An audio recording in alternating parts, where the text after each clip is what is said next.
pertama-tama kita akan ngasih tahu apa itu teknologi tradisional ya. Teknologi tradisional itu merujuk pada pengetahuan, teknik, alat yang digunakan oleh masyarakat zaman dahulu gitu. Nah, terus di sini ada peralatan yang dipakai untuk mendirikan rumah. Dalam mendirikan rumah zaman dahulu terdapat beberapa hal yang harus diperhitungkan. Misalnya jumlah dirurung, penahan lantai kalau dibagi 4 harus ada sisa 2. Ini didasarkan kepercayaan apabila sisa 1 wataknya, sisa 2 wataknya sarung, mencegah dari hal jelek. Terus ada sisa 3 wataknya yang disebut wangke, suka ada yang meninggal. Sisa 4 wataknya disebut wangkong, senang ngobrol merupakan pekerjaan. Orang yang ahli dalam mendirikan rumah disebut bas. Peralatan atau perabot bas diantaranya adalah apa nih? Nah, yang pertama di sini ada ragaji. Bisa lihat sini ragaji. Nah, kalian tahu ya. Ragaji atau gergaji itu kan besi tipis, lebar, yang bergigi. Manfaat itu buat motong sama membelah kayu atau bambu. Nah, tapi ragaji itu ada 2 macam. Biasanya kalau buat memotong itu giginya lebih runcing, lebih tajam, terus bentuknya panjang gitu kan. Kalau buat membelah itu bentuknya bulat kayak cincin yang pakai mesin tuh. Nah, besi tipis dan lebar dalam bahasa Sunda bisa disebut dengan gobet, sehingga gergaji juga sering disebut dengan ragaji gobet. Terus yang kedua ada kampak di sini. Kampak itu terbuat dari besi juga. Bagian hulunya diberi lubang bentuk segi 4 buat gagang kayunya. Gunanya untuk memotong atau membentuk kayu juga. Bagian hulunya bisa digunakan untuk memukul. Yang ketiga ada bedog ini. Bedog atau golok termasuk benda tajam terbuat dari besi juga. Bentuknya memanjang. Bagian tajamnya itu disebut tuntu. Kalau misalnya bagian tumpulnya disebut tonggong atau punggung. Gunanya untuk memotong atau membelah bambu. Untuk gagangnya ini disebut tonggong atau perah. Sedangkan sarungnya, ini kan ada sarung ya, disebutnya sarangka. Terus yang keempat ada sugu.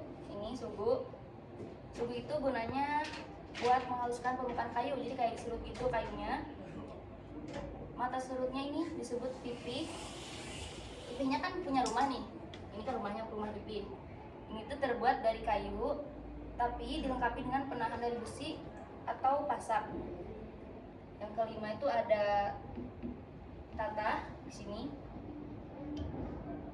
yang agak tebal sama tajam itu biasanya buat melubangi kayu, tapi bentuknya kotak persegi gitu. Kalau misalnya yang kecil bisa dibuat buletan. Terus yang keenam ada palu. Palu itu alat pemukul. Bagian kepalanya terbuat dari besi. Bentuknya ada yang bulat, juga ada yang segi 4. Gunanya untuk memukul paku supaya menancap di kayu atau bambu. Untuk poin selanjutnya dilanjutkan oleh Nafi. Yang berikutnya ada sifat yang ini, berupa gulungan benang yang besar, biasanya disebut benang kasur. Penggulung ditempatkan dalam rumah-rumah berupa kayu yang dilubangi. Gulungan benang tersebut diberi minyak yang dicampur dengan jelaga. Gunanya untuk membuat garis lurus yang panjang pada kayu yang akan dibelah. Garis tersebut sebagai pedoman saat kayu digergaji. Jadi biasanya kan kalau kayu yang mau kita potong tuh biasanya manual, digaris pakai alat tulis atau apa semacamnya. Tapi kalau ini tuh tinggal narik garis lurus, terus kayak dijepretin gitu, tau gak sih guys? Kayak karet diginiin, jadi otomatis lurus. Yang berikutnya ada pasekon. Alat bantu menentukan bahwa sambungan berupa siku telah tepat 90 derajat, terbuat dari 2 belah besi pipih tipis yang membentuk sudut 90 derajat. Nah, si benda ini tuh kurang lebih mirip kayak penggaris, cuman bentuknya ini 90 derajat L. Jadi kita nggak usah manual lagi bikin 2 penggaris, tapi udah ada di satu alat tersebut. Selanjutnya ada unting, alat bantu untuk menduga bahwa tiang yang diberdirikan telah tegak lurus terhadap tanah. Unting berupa bandul terbuat dari besi yang diberi tali panjang. Nah, barangnya yang ini biasanya si unting itu diletakkannya di titik tertinggi tiang, misalkan di sebelah situ. Nah nanti tuh ada semacam bandul yang itu yang besinya. Nanti diulur si talinya. Kalau misalkan dari atas ke bawah tuh lurus, berarti menandakan si tiangnya tuh udah tegak sempurna. Kayak mancing. Ya kurang lebih kayak gitu, kayak kail. Yang berikutnya ada penyipat, alat bantu untuk menduga bahwa kayu mendatar dalam bangunan telah sejajar dengan tanah atau tidak miring. Waterpass bisa terbuat dari kayu atau logam dengan dilengkapi tabung kaca kecil yang berisi air raksa. Pada tabung kaca tersebut ada garis tanda. Nah ini barangnya. Biasanya itu tuh buat memastikan bahwa bidang yang kita ini tuh kita kerjakan tuh sudah datar. Nah ada posisi di sini tuh ada isinya air, kalian tahu kan? Jadi di sini tuh ada semacam garis lagi di si mika kacanya tuh.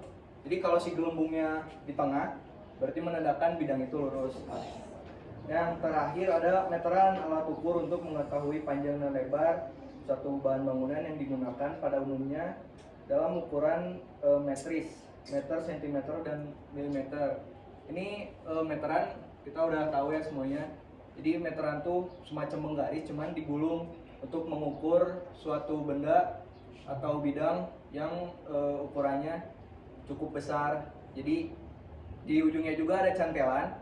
Jadi gak perlu dipegangin untuk sama dua orang, jadi tinggal ditarik aja. Mungkin segitu ya. Ada yang mau ditanyakan? Saya. Buat kan ini tuh teknologi tradisional ya, maksudnya udah dari zaman-zaman yang udah lama gitu. Masih kepake nggak sih sampai sekarang gitu? Dan apakah masih efektif nggak sih? Oh iya, pastinya barang-barang itu masih umum digunakan di masa sekarang tuh karena barang-barang ini tuh salah satu jadi apa ya, barang pokok untuk mendirikan suatu bangunan tuh pasti kepake gitu barang-barang ini tuh. Mungkin itu terjawab. Oke. Ada lagi yang mau ditanyakan? Mungkin cukup ya. Terima kasih untuk perhatiannya. Mungkin sampai sini presentasi dari kita. Mohon maaf bila ada salah-salah kata. Wassalamualaikum warahmatullahi wabarakatuh. Ini Aldino belum? Aldino belum?